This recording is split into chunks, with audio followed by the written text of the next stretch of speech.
कानपुर महर भरिसां अणॼातल हथियारबंद हथां नौजवान क़तल थी वियो आहे। अणॼातल हथियारबंद नौजवान मौला बख्श गबोल खे क़तल करे लाश ॻोठ ॿाहिरां उछलाए विया। अफ़सोसनाक ख़बर अवां सां शेयर कयूं पिया। कानपुर महर भरिसां अणॼातल हथियारबंदनि हथां नौजवान क़तल थी वियो आहे। हथियारबंद नौजवान खे क़तल करे लाश ॻोठ ॿाहिरां उछलाए विया।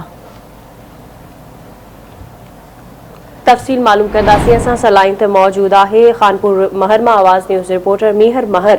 जी मीहर, छा तफ़सील आहिनि, आगाह कजो।